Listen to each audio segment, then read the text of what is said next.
ครับพ่อแม่พี่น้องป้องปรายเบิดซุคนเนาะ FC ทางช่องบ่ภูมิ Official เนาะมื้อนี้บ่ภูมิก็สิมาตามแนวทางเนาะสำหรับเวลาสไตล์พี่น้องเนาะ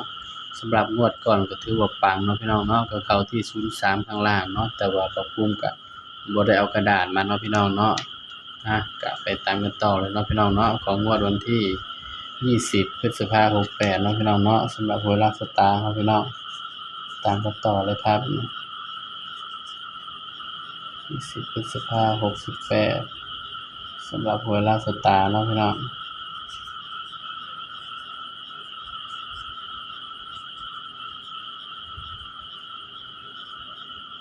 สำหรับไผปังเนาะบ่ภูมิก็ดีใจนำเด้อครับเด้อ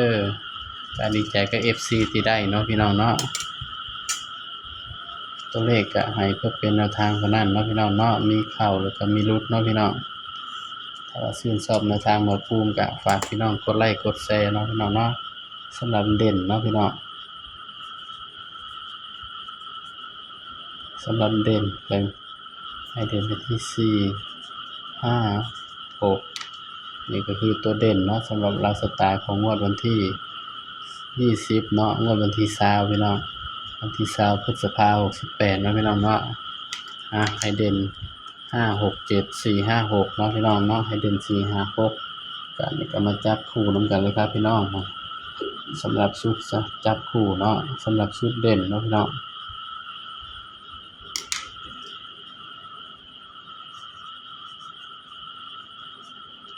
ชุดเด่นก็สิมีอยู่พี่น้อง57 58 59 67 68 69นี่คือชุดเด่นเนาะพี่น้องสำหรับรองเนาะพี่น้องเนาะรองไว้ที่47 48 49นี่เนาะพี่น้องสำหรับแนวทางเวลาสตาร์ทนะครับเด้อ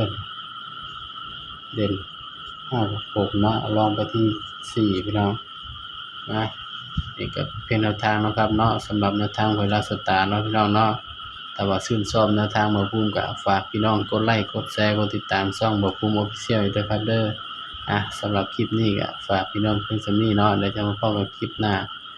สบายดีครับ